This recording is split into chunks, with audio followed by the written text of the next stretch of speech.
collapsed. I passed out. Everything went black. But the next flash that I had in that moment was I was shooting through the sky. And this ball, I could see this globe that I was heading towards. I knew where I was going. And I'm like, oh, okay, I'm going there. And then it kept getting bigger and bigger and bigger and bigger. And I'm like, oh, that's such a big place. How am I going to find myself? Is this me too? Is this my reality? Kia ora, and welcome back to the Let's Talk Near-Death podcast. I'm Kirsty Salisbury, the host of your show, and today I'm joined by Amirah Hall. She's a near-death experiencer, a psychic medium, a medical intuitive, and an author. Amirah's near-death experience took place while she was travelling in Egypt, and it's changed everything upon her return. She is the author of 6 books, including Manifesting Miracles 101 and The Essential Guide to Spiritual Awakening, and I'm really looking forward to learning more about her journey in today's conversation. So Amirah Hall, welcome to Let's Talk Near Death. Thank you for joining me. Thank you for having me. It's such a pleasure to be with you. Where do we start with your journey? Where does your near-death story start? Well, that's a great, very specific question. Thanks a lot for that, because I've been on a spiritual awakening journey for a very long time. But, I had a really cushy tech job. It was about 25 years ago. I was living in San Diego, California, and I had a good family relations. And, my career looked so bright. You had to wear sunglasses, and then there was something missing. It felt like I had a yearning for something, and I kept feeling this nudge to go to Egypt. So I launched myself on a spiritual pilgrimage. I went with a small group. We had a marvelous 2 weeks time there in Egypt. There was several mystical experiences that I'm happy to share along the way. And I extended my stay. And I went to the Luxor, right outside the Valley of the Kings, where all the major tombs have been discovered, King Tut, just to name one. And I was purchasing small beads for my jewelry that I was designing. And these were antiquities. And what happened was not something that I was proud of, and I haven't shared for years and years and years, like 25 years now, because it was an embarrassment to me. I felt, just humiliated by sharing it with a few people that I did. So here's what happened. When you buy something in Egypt, it's not just a thank you and you pay for what your goods are. Because I knew the people, they took me into the factory where they found these treasures. And it's an exchange. You sit, you visit, you chat, you get to know, what's your grandmother's name and, kids' names, and showing pictures. And it's quite an exchange. Well, they brought out a joint. Normally they bring out some Coca-Cola or a cup of tea or some water, but they brought out a joint for me. I said, no, thank you. I'm being so polite and respectful. No, thank you. And Muhammad, well, my God, if you don't know any Arabs or Egyptians especially, they get very excitable. And he was raising his hands and he was shouting, it's the best, it's the best. And oh my gosh, I was feeling intimidated growing up in a little bit of my dad was a bit aggressive. That really shook me up. And I thought, gee, I'm not being polite. And he is feeling insulted, right? That I've rejected his offer, his gesture. So the joint went around, like 10 people showed up, and I maybe had 2 hits on that joint. And then it was time to get up and leave. Everybody's bounced up and ready to run. Oh. And I couldn't get out of the chair. I was sitting in the only plastic chair in the room because I was the only female, I was the only American. And at that time, it was quite a crisis because a year before there was a massacre of 34 people just down the road at Queen Hatshepsut Temple. And so these people were highly sensitive to anything happening to an American. And I say that because there were special, I think, agreements between the governments that, we had to be uber protected. So at any rate, I'm standing behind my chair and I'm witnessing everybody's life It was like I was seeing 10 life reviews. And then everything seemed like it was in slow motion. And as I'm standing behind myself, I'm going, I'm leaving my body. I'm leaving this life. I don't want to leave. And so I remember holding my hands out thinking, if I could just get some water, if I could just get some water and splash my face, I will stay.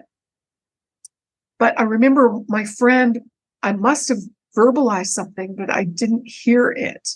And he went to the cooler, he got the water, he was walking towards me, and everybody was laughing. And as they walked towards me, I got the water, and I remember getting it like 6 inches from my face, seeing my hands, thinking, oh shit, my mascara is going to run. And that was the last thought I had. I collapsed. I passed out. Everything went black. And then I can tell you what they told me happened. But the next flash that I had in that moment was I was shooting through the sky. It was dark, and there were lights around me, little lights like stars or a sense of stars. And I kept getting, it was like I was literally like a comet, and it was just streaking so fast. And I was this ball, I could see this globe that I was heading towards. I knew where I was going. And I'm like, oh, okay, I'm going there. And then it kept getting bigger and bigger and bigger and bigger. And I'm like, oh, that's such a big place. How am I going to find myself? And I wasn't panicked, but then I started hearing. It was almost like the answer came right as I said it, because I got so close. I heard Arabic, but I'm like, I don't know what they're saying. I don't know where that is. And then it went, oh, it was like a psychic GPS. It goes do, do, do, do, do, do, do, to find my body where my soul needed to plug back in. And then the next big moment I had struggled with, when I started to come back into my body, all I could feel was my stomach, my gut ready to explode. And, I've heard from medical teams that, after death, the first thing that goes is your bowels. So I wasn't thinking that. I was just thinking, holy geez, I need a toilet. And keep in mind, this was back in 1998. This was in the village outside the Valley of the Kings. It was extremely primitive. We're talking mountains and sand and people with donkeys and carts, okay? A few cars, yes, and trucks, but it was really primitive. And so I can't open my eyes, and I'm trying to figure out what's happening to me and what's going on. My head, I'm starting to sense that my head is leaning on the windowsill of a vehicle. And I'm trying to find my way. And I found my friend's arm. I could hear them talking and shouting and speaking in Arabic. There was a lot of excitement. And I just felt total bliss. I was struggling at the same time trying to get in my body. It was almost like have you ever put wet clothes on?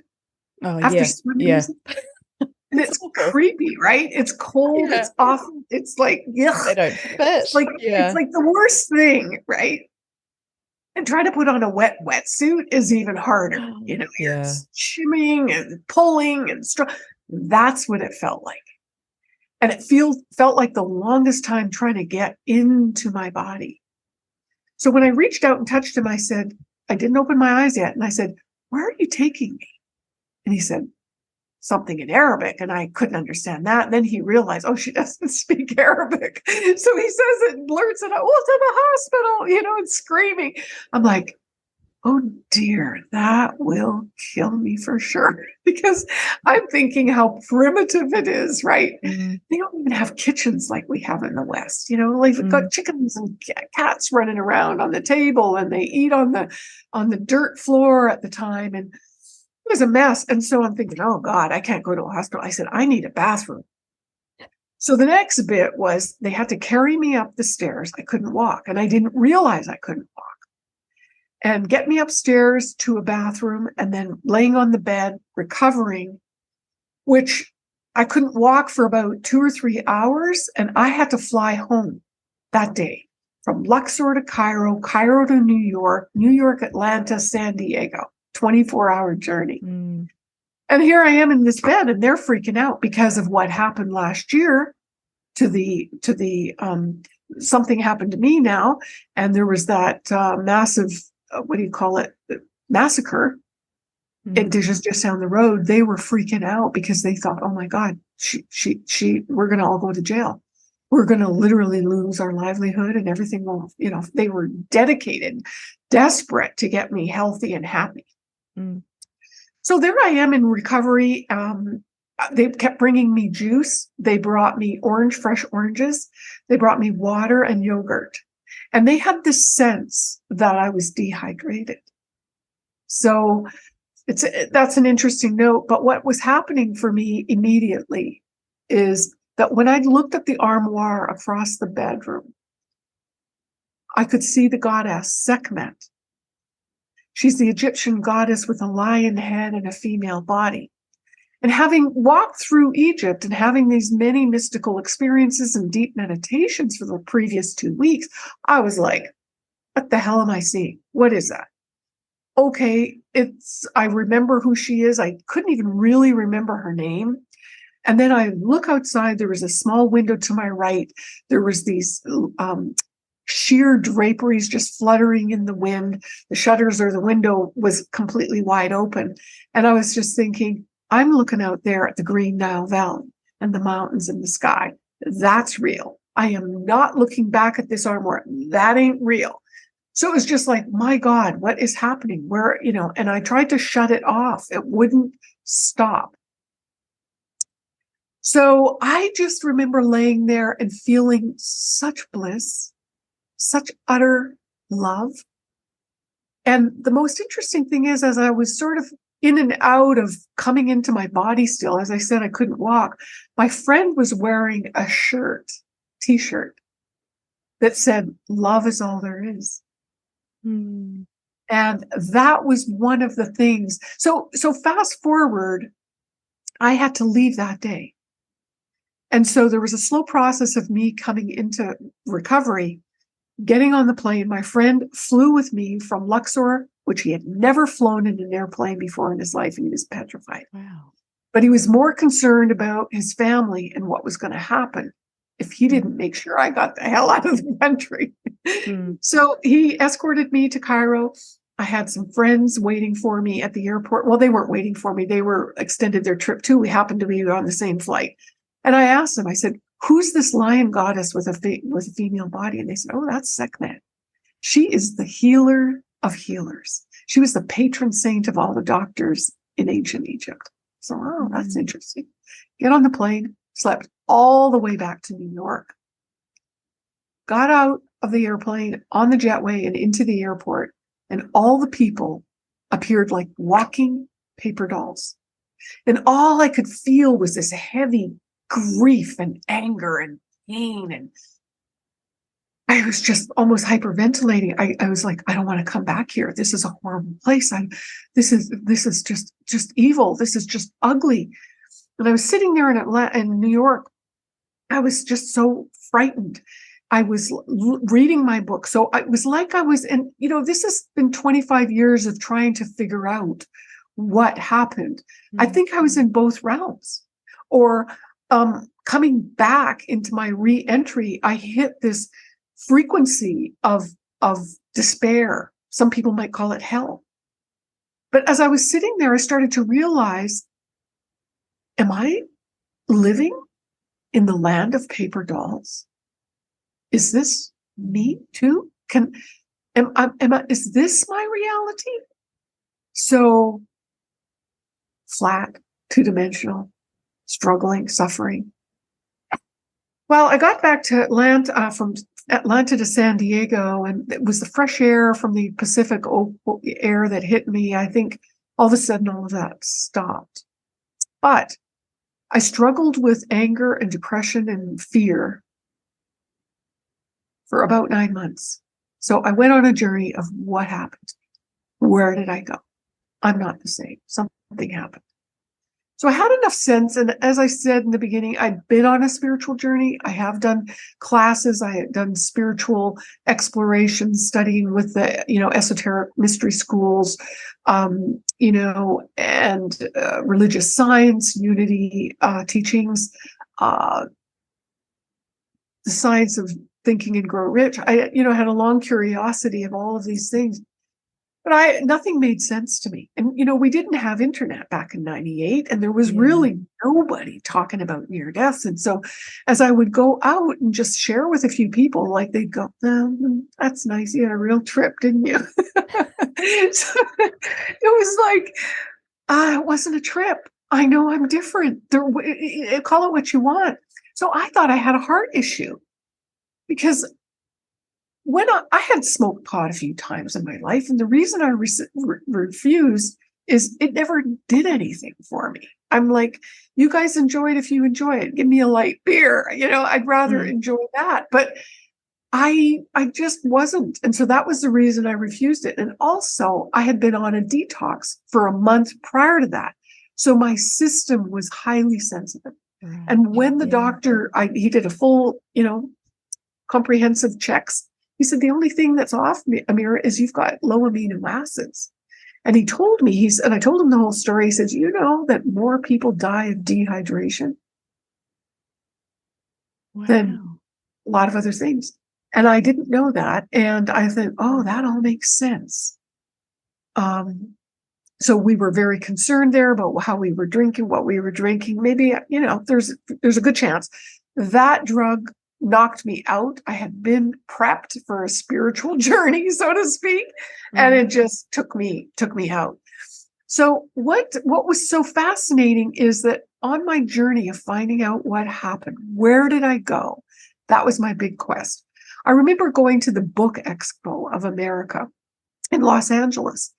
And I wanted desperately to write my story, but I didn't know where to begin. I really needed help, right? I just sensed it, but I didn't know how to go about it. And I was shopping for, a agent or, a publisher or somebody that would find the story interesting. And everybody dismissed me. They were like, go away. So I thought, okay. And at the Book Expo, everybody's giving away their books. So I've got these book bags, and I'm schlepping probably 20 hardcover books that don't ask me what they were. So I am just dying with all this weight, right? How we go to these fairs and we hoard crap because they're all free. And I'm thinking, oh God, I got to get I had a hotel room, but I'm thinking more than anything, I need a massage. I found this Chinese massage place, and I can't even find the place today. I don't know if they're in business, but I've tried several times. I go in there and the guy starts walking on my back, and that's when I got my information of where I went. And it was funny because the 9 months leading up to that, I had probably visited a dozen psychics and healers. I knew for sure if I went to see a psychologist, they would lock me up and throw away the key. Because this is not a conversation most people don't like having this conversation anyway, right? But can you imagine 25 years ago? So that's how it was. Wow. So what happened as he's walking on your back?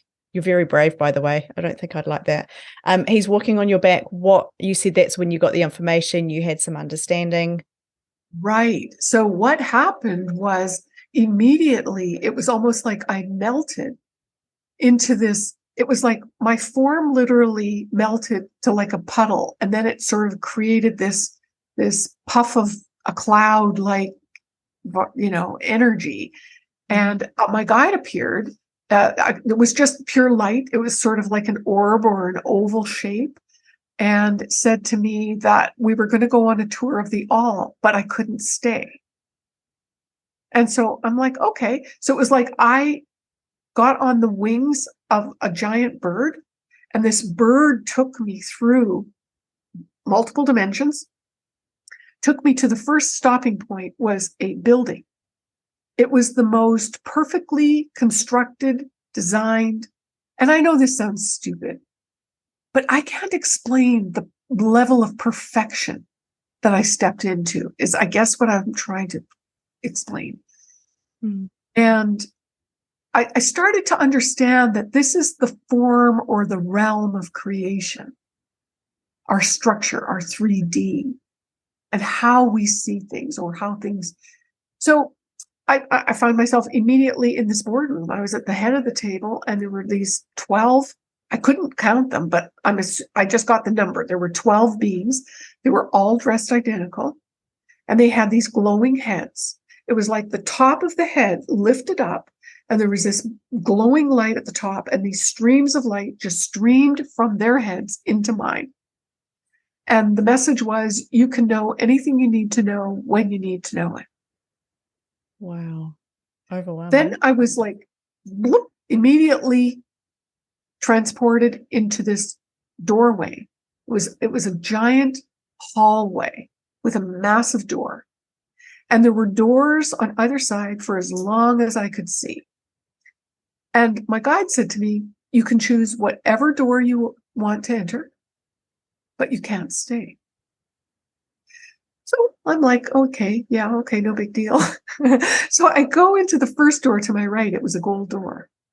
I stepped in through that door because, yeah, I didn't open a door. I just literally went through it. It was like immediately I was in this space. And the best I can describe this was a moving kaleidoscope of color and patterns. Mm. And I was in this space, and I remember saying in my mind, where am I? And the voice, my guide, said, this is the fabric of all creation. This is love. I felt as if I was cocooned in a mother's womb, safe and warm and protected, just content, blissful. Those were the feelings I had, like no worries, no busyness, nothing, no other thoughts. And then boom, I was hurled out of that, and I'm like, that's rude. It was so abrupt. It was just like, oh, that's just mean. And, and it was like, well, Amirah, they told you couldn't stay. So, I just sort of saunter directly across from where I came out. And there was what I see as a pink door. So I walk through this door. I didn't walk. I went through it, literally. And it was this opaque, emerald-like energy. It was like stepping inside of an emerald that was crystal clear. And almost immediately, I had a life review. And my life review showed me how my emotions, all through my life, it was almost like it was on a timeline, showing me where all the blips were that created illness, disease, dysfunction, and destruction. And that my job was to learn how to heal myself by clearing my emotions. But more than that, detoxing. It was more of an overall message of detoxing. I took it immediately as physical detox, but the emotional detox and the spiritual detox or the mental detox is all part of it, to understand, our role here in this life. I learned in that space, and that's where I didn't have the words at the time. And partly that's perhaps why I couldn't verbalize it for so long. Only when I came across Deepak Chopra's book about quantum physics, I started to understand what was happening to me. Because I was starting, when I came back, I could see energy. And I couldn't articulate it. I couldn't say, well, and now I just say that it's just energy. I can see it. But I could see where the blocks were, and I could move them. And so I started my journey to heal. That's what I had to do. I had to clear the debris, this lifetime and other lifetimes. So it was a gradual process of discovery and releasing. But to recognize that everything is energy, I'm energy, Mm. and that my thoughts are creating, my emotions are creating. And the true path to healing and manifestation or anything that I want is simply clearing that. And it allows me to come into alignment with the truth and all the purity that I am, which is love. And so it's a hard one. It's a hard path in terms of remembering that message of being love and I am love. Because when we're in the 3D aspect of our being, we're separated from that mental idea or that spiritual knowingness. Mm. So it's a constant. I mean, there were times and not years, but there were moments in time where, I resisted and didn't want to be here. As a sensitive, as an empath, my entire life, I didn't realize that depression and anxiety was simply stuck energy. Mm. And that, going to the other side and then being here and struggling with depression or the anxiety, just like, shit, get me out of here. I don't want any part of this. Let me go home. This is, is it time yet? So yeah, it's more and more I feel grateful that I've got words and I can share and hopefully inspire others to embrace the mysteries of who they are and get excited about that and discover the magic and the miracles that we can create. As creators, we are here to do that, to manifest everything that's in our heart. Mm. Mm. Wow. Thank you, Amirah. I can, you've shared your story and I can feel it. I'm so aware of everything that went on around the stuff that you've shared about the journey you must have been on personally, the emotional journey, the physical journey. There's so much more to what you've shared with us. And yet there's already so much there. So I'm sitting here just feeling like, wow, this is amazing. Very aware of everything. I'm sorry to knock you over almost. It is a lot to take in, but I think I've been back to Egypt now 13 times. I just 13. came back last September. Yeah, lucky 13. Oh, wow. The mysteries, the transformation alone that occurs walking that ground. And I really do believe that was almost probably some past life activity that was, sort of bubbling up and, oh yes, I was remembering who I am. And then I have fallen away in this lifetime. And so a big part of that was, yes, walking your talk, stepping into your power, being able to heal and manifest. And I say those words over and over and over because the true nature of who we are as energy is to manifest. That's it. Yeah. So we got to get clear. What is it that we want to create? Because I think what's happening here on the planet now, and I hope this isn't too esoteric for your community, but honestly, I'm seeing the way we create is shifting and it's getting easier. That's the beauty of all of what's happening here spiritually is we're awakening. The masses are awakening. Many souls are departing. And I've been telling my clients for probably a good 10 years now, there's going to be a mass exodus. And I did not know how or what. And we're starting to see it. And there will be more to come because whatever, I don't want to get into that. But, I guess all of this has also helped prepare me to, steer others to healing and or support, to understanding that there's nothing to fear. It is incredibly beautiful. The hell was when I came back to JFK. That's when it started, Yeah. So do you still see people as 2D, like I think you called them paper dolls? Yeah, walking paper dolls. No, I don't see people like that. And honestly, I don't go around trying to see people.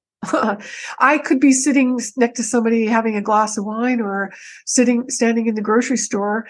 I purposefully try to turn it off.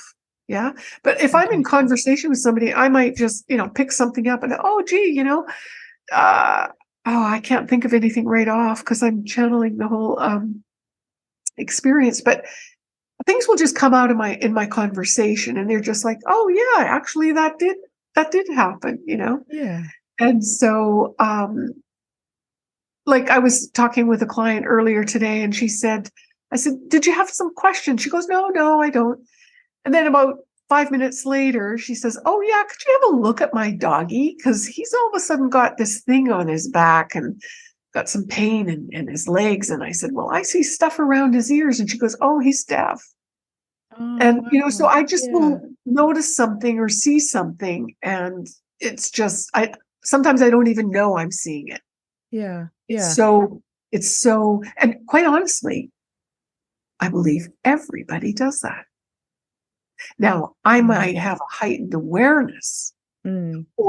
or a trust level to just have the conversation, to open it up to the next thing. But a lot of times we get these thoughts, we don't even know that it is correct. Mm. Mm. It's about tuning in as well, isn't it? We're all Well, attuned to and different see, that's levels and frequencies. Yeah. you're most right. I grew up in a Catholic family in Canada, Northern Canada, and I didn't get validation for my spiritual or psychic abilities as a sensitive little girl. And it was always dismissed or negated. And whenever I'd say something, I was just a troublemaker. That's how I got labeled. So you start to turn off your light, you stop using your gifts.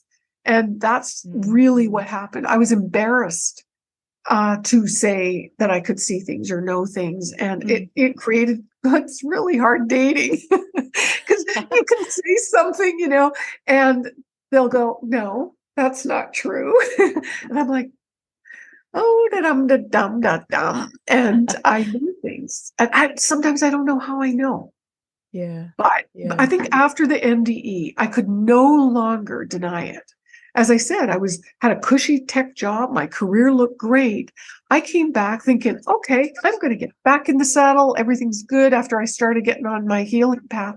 I interviewed, and I was in a 6-figure income back then. And I would interview 3 times and get rejected. And I interviewed 3 different companies, 3 different times for very high level jobs. And I wasn't selected. And that's devastating. But I finally surrendered and said, okay, I guess that's not the path. Mm. And by then I was playing around with coffee grounds. And so I sort of picked that up in the Middle East. And I went one day to get my organic vegetables at the market. The kids were having a coffee. The kids were doing high school kids were doing a car wash. And I thought, oh yeah, I'll get the kids to wash my car. So I pulled in. Yeah. While they're washing my car, I get out and go for a coffee. And the coffee shop is absolutely dead. It's a busy Saturday morning. Everywhere's bustling, but this dumb coffee shop. I'm like, well, this is strange. Looks like you guys could use some help. And so I said to them, I read coffee grounds. Would you like to do some special events here? And I'll just come to read coffee. They said, that's a great idea. Why don't you? And so I'm like, get out back in my car. And I mean, what the hell was that? Where did that come from? Wow. And then I heard it was so clear and so loud. It was almost like a voice through my radio that said, now go out and get 6 more just like that. So as a dutiful little Catholic girl, I went out and I charted out these coffee shops, and I went and I prospected them all and set up my little strategy. And I started reading coffee grounds. People are saying to me, how can you see that in that pile of mud? Yeah. And then I had to fess up that I was actually seeing their energy, their aura, and I was reading it through the coffee grounds or using it as the medium. And that translated to me teaching people how to manage their energy and to streamline their energy to create more of what they want. As we do that, yes, our spiritual abilities, our innate, preordained, pre-programmed abilities will start to show up. So as I said, everybody is psychic. Everybody's picking stuff up. They may not know it. Like a radio is blasting all the signals for all the stations. You just have to tune into your specific channel to hear country music or jazz or rock and roll. What that looks like. Yeah, exactly. Yeah. But I want to backtrack a little bit. The waves are being broadcasted all the time, everywhere. Yeah, Yeah. and it's tapping into them. I just want to backtrack a little bit. I've Please. got this visual. When you were talking, you were in the car, you were outside your body, and you asked me, have you ever put on wet clothes? The first thing that popped to my head actually was a wetsuit, because I quite often wear a wetsuit for different water sports and things that I do. I'm not very good at them. I'm actually afraid of the water, but I keep pushing myself out there. So I've got a wetsuit, and it is awful to put on a cold wetsuit.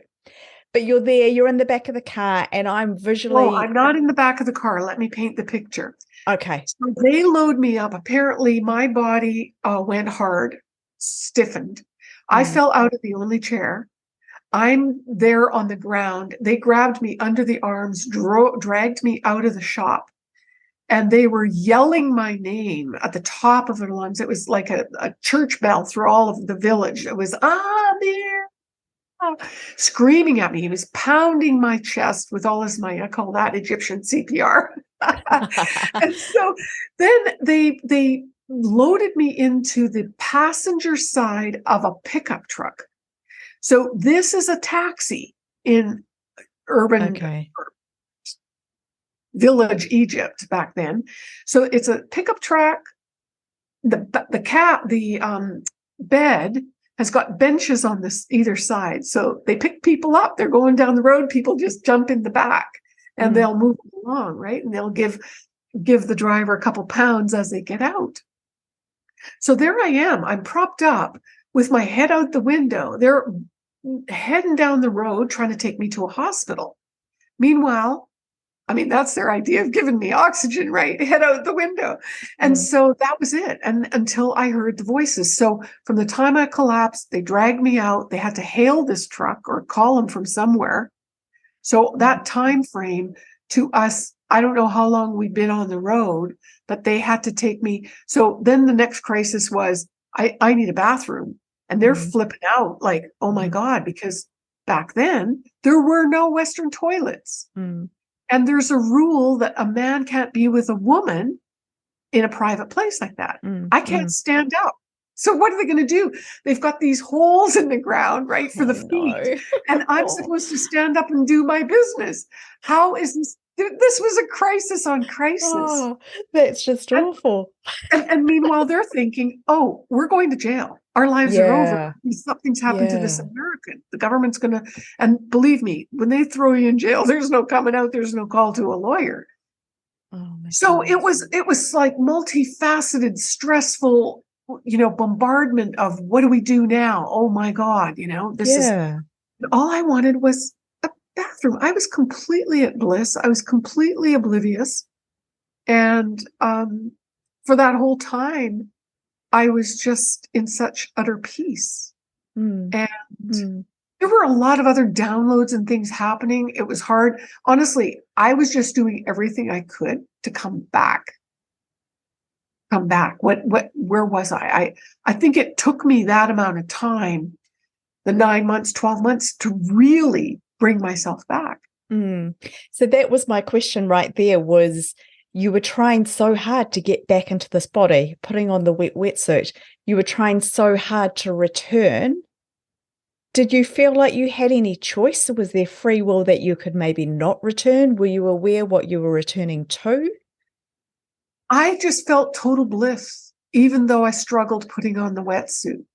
But you wanted to return. You wanted to put that wetsuit on. I was here. I was here. And at that moment, there wasn't any regret or no, I was just pure love. I just felt pure lightness, pure light. Yeah. Except the dawning on me of putting on this wetsuit, I'm like, this must be what it's like to be born. Like, holy crap, did I sign up for this? Yeah. I don't remember signing up for that. That part coming down the birth canal, what's that like? Is that like a death? A death of our spirit coming into a new form? Yeah, who knows? There are people out there with pre-birth memories. Remember doing that? And I did a regression one time. I think I've shared this on the show before. I did a life between lives regression. And she tried to take me back to my birth moment in the birth canal coming out. But actually, I refused. I was saying, no, I'm not going back there. So I don't know whether it was because it was quite full on. I don't think my birth was think it was straightforward, but I did not want to go back to that point, I found that so It's fascinating. interesting. In my advanced trainings, I work with people and we don't do past life regression. We literally do conscious time travel. I guess you could say time travel. We go between lives, but we look along our timeline, and what you're describing is a perfect example of energy, whether it's the parents, whether it's your souls, like just an energy block. I try not to label it. We can identify it, but labeling it sort of locks it in. So we can remove those energies, because some of that resistance actually can interfere with maybe how easy or difficult you make your life. Yeah. Yeah. Wow. So all of these things factor in, and from previous lifetimes too. Uh-huh. And so we can explore and we can extract information. Sometimes what happens is people's past lives are like pushing in. It's almost like an overlay or a filter that's budging over. So a person is stuck between trying to finish karma, and it's interfering, like let's say a bad relationship. They keep going back to this dead end thing, job or a relationship, and they keep trying to fix it. Well, what they're not realizing is they met this person from another life. They're remembering each other. They had to finish the karma, but I'm able to help them heal and end the karma so that they can just be here and now and live this karma.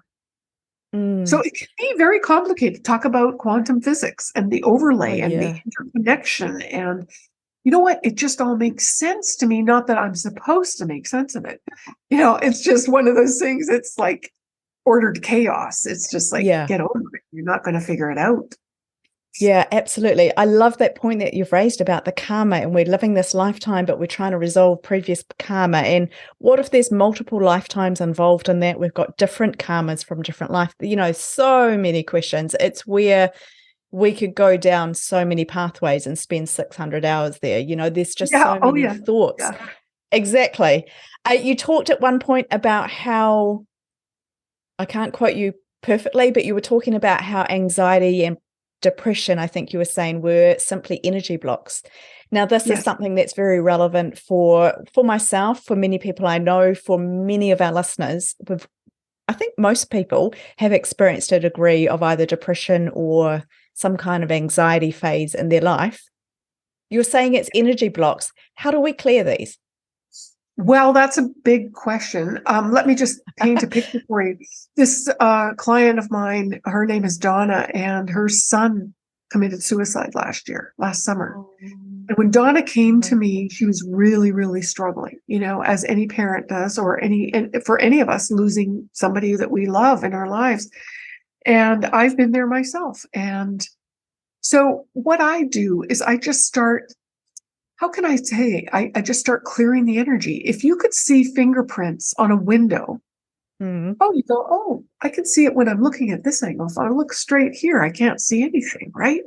So that fingerprints there. You've got a rag, you've got what you can do to clear and remove the block or the fingerprint. That's what I do. Because I can see in places that you can't. I can see that foreign energy. A lot of times it's not your energy. That's amazing, isn't it? To know that depression isn't even you. How about that? I mean, yay. We can, sometimes it's our own emotions or regrets or just an attitude that we just want to hold on to our position. And that can build and build and build and fester just like any wound. But when we can just go, I want to clear it out and move on, it's like driving the car through a car wash. Do you think about all the crap that you left behind? You just think about that shiny new sparkling car on the other side. And that's where Dawn is at today after that. She's not only that, she started communicating with her son.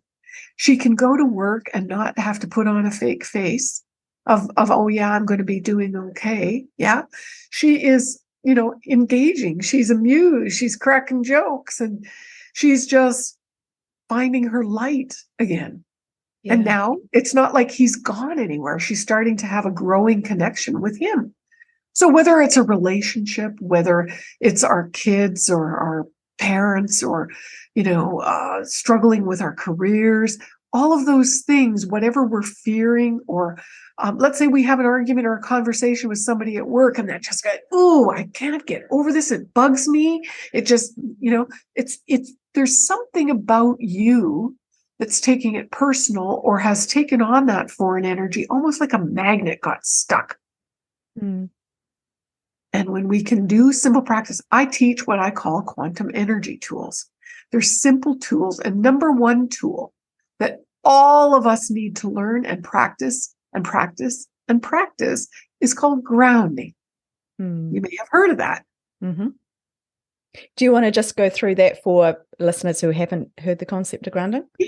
Yeah. Well, for one, just imagine yourself wherever you are, sitting or driving or, I don't know, washing dishes.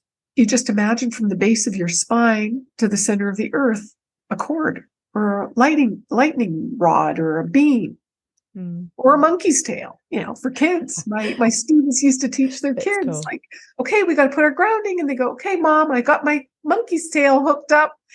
And so all of a sudden, it's almost like your presence, your awareness becomes anchored. And like I said before, I think my struggle for the 9 months to a year was me getting grounded, me getting back in my body. When we're anxious, our spirit, our energetic presence is in the future. When we're depressed, we're in the past, or when we're worried, stuck behind us. And our challenge is to learn how to be present, to be in the moment. That's where the power of manifesting comes. And that's where we can experience and witness and have miracles. That's where healing occurs. The more we can be present. If we've got pain is stuck energy. And whether it's emotional pain or physical pain, it's some energy that's not moving in our system. So I teach people how to clear and remove the energetic blocks in our chakra system, which is the anatomy of our spirit. There are wheels of energy that are spinning. And you don't even have to know what they are, but when working with the tools and the practices that I teach, they work like a rotor-rooter, right? And we begin flushing all the crap, pardon the pun, the crap out of our space. And it's lost in space, out of our space and into this realm. So that's our job, is to understand that we are spiritual beings having human experience. Yeah, we are. We've all forgotten. Exactly, because we come here with this amnesia and we forget everything that we've ever known. We forget what it's like most people to have that birth experience, and then we have this life experience. You've been talking about clearing blocks. What about the concept around we come here for life lessons, and perhaps we come here for a life of pain because that's the lesson, that's the physical experience that we were destined to have, if you want to talk about soul contracts or predetermined life events. You're there talking about clearing pain, clearing blocks, energetic blocks. Can we clear all of them, or are there some blocks which perhaps is part of our life plan and we need to just go through them? Any thoughts? That's a great question. Never really thought about it like that. I guess it's all relevant to how we interpret the pain. Okay. Because you can actually have physical pain and not let it stop you. And I know myself, when I have back pain or over the years I've had, and you just keep going, don't you? Now we're supposed to slow down and hopefully do something with it. And that's trying to get our attention. I think there's an overlay. I remember a man that came to me years ago that was struggling with, what was it? Him and a friend. Gosh, I can't remember. I'm sorry I had to bring up that story. I can't remember the details well enough. Unless I repeat the story, it comes and then it goes. But it's all right. I remember when I started clearing him and he goes, oh my God, I've got the very same situation in this lifetime with a friend. And so we repeat the sort of the theme It's not always with one person. It could be. And then once we clear that, it opens up space for healing. Now, what does healing look like? I don't always know. I'm not God, right? So it could be that you just feel lighter and you feel free from something. Maybe the physical pain remains, maybe not. But all I know is, I've helped people that were on death's door and a princess get pregnant. And it's moving those energies that are preventing that which we want. So there again, if a person came in with a lifetime of pain, and you're not being specific about, did you mean physical pain? Like as in? Yeah, I was meaning physical pain, but it could be anything. Emotional, anything. Sometimes I also think it's not for them, that they came as a teacher for someone else. Oh, that's interesting. Yeah. Okay. So I have a client in London who has a child that, I don't know if she has muscular dystrophy, I think, and that child is to a wheelchair. But she is so committed to the child, and it was to the point where it was becoming debilitating for her and the rest of the family. So they finally were arranged where the child goes and stays at a center where they can care for her for 5 days, and she comes home on the weekends, because she needed to create that space. But we had to do some serious clearing and healing for the mother so that she could let herself heal, let herself have that space rather than that obligation. And it's not that she's wants to, throw off the responsibility at all. It's just that we try to create a balance and teaching her how to care for herself too. That was also part of her lesson. Well, it's different for everybody. Every single circumstance, Kirsty, is unique, right? Through everything you've been through, these amazing experiences, you've gone on to do lots of study and research, and you're working with people, coaching. You've done a lot since your initial experience. Is there one message or one thing that stands out that you'd really love to leave with people, that you'd want people to know? Be all that you can be. And even then, if you think you know who you are or what you're here to achieve, there's more. The wonder of what's more, and what as we stretch to reach our maximum potential, I don't think we can ever really completely realize that in the human form, but it's a great effort to strive for. I love that. As you've been talking, I've had the words just going through my mind quite a few times in this last hour of remember who you are, remember who you are. And it just keeps coming up, and it's just jumped in again with what you've just said there. Remember who you are. So I'm going to take that from today and let that kind of just percolate within me. But I feel just such a strong message. I don't know if it's that people need to hear it who are listening, whether it's for me personally, whether it's a general thing, but remember who you are. I'm going to take that for today. Thank you so, so much. You've shared so much with us. Amazing experiences. Thank you for joining me. Thank you with all my heart.